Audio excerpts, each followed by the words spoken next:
stories. One thing about all these poems is they all kind of tend to do the thoughtful, romantic side of the cowboy life. And again, really, most of the time it really isn't that way. And a lot of times you get out there, you get beat up, and you have to do things that make you wonder why you even do it. And here, it's been about 20, 25 years ago, they kept having these public service announcements on the radio for golfers. If you see a large black thundercloud, don't stand in the water trap with your 9-iron pointing at the pretty black cloud. Go into the clubhouse and have a beer. Well, that got me to thinking, because there's a lot of times I'll be working fence, or I'll be out checking cows, and I might be 10, 15 miles from the truck, let alone the house. And at the time, I happened to be working next to the Malpine National Monument, and I'd gotten to be friends with the park ranger, and I asked him, I said, well, I get stuck out here in these thunderstorms, and just what are you supposed to do? So I says, well, you need to get off the fence, don't get around any big trees, you can get around some smaller bushes, that break the wind. He says, get away from your horse, because the metal plates on there, they make for good lightning rods. So, and after that, you got to squat down with your spurs on to get, you can scratch your tailbone with your spurs rather than get them in the mud, because that way it reduces the chances of you getting hit. So about a week later, I'm working on this fence, and this great big old thunderstorm comes up.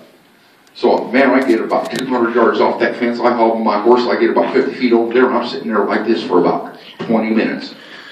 Well, that storm goes over, and I keep watching. Let it get a long ways away. Now, I don't know if any of you ever noticed, lightning usually goes in front of the storm. You very, very seldom see it go backwards. So I figured, well, that storm's probably about 15, 20 miles off. I can go back on the fence. So I get down there, and I got my horse about for me to that mic away from me, and I've got both hands on that fence, and all of a sudden it got real bright.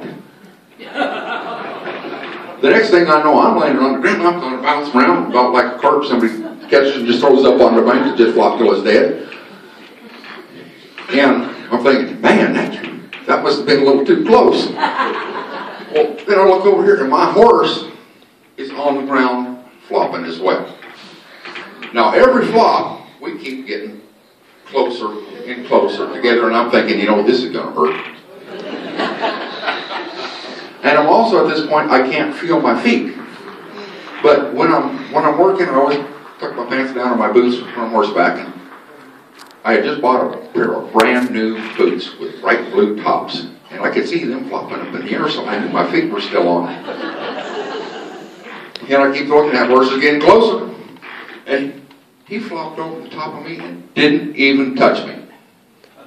But then he jumps up and he landed like with this line, here's the fence. He got right feet on one side, left feet on the other. And then he looks around, he rips out of there, rips the fence apart, falls down, and he gets up and he hauls his little tail back to the house 3 miles away, where there's nobody there, to wonder why the horse is there by himself. And after a few minutes, I get to right and get up, but it's like, my mom had Parkinson's, and that's what I was like this, but I also look like the hunchback in Notre Dame. And I look like, hey, maybe he's going to fall into the mouth.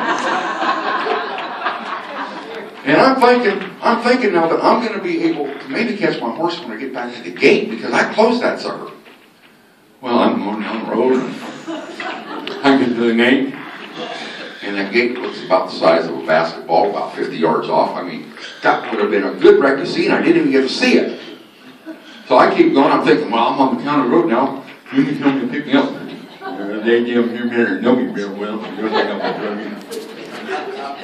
I come around the corner, I see the house, and I look up, and I'm nothing for the damn bad shot.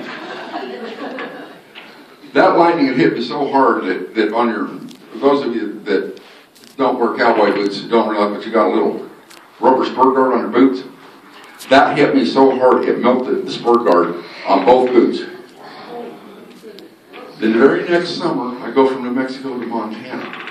It was a real wet year, and I'm up there, 45 degrees out, lightning storms, and I'm sweating because I'm up on the ridge, and all I can see is this lightning going. So, don't be a cowboy. It's not conducive to good health. Thank you very much.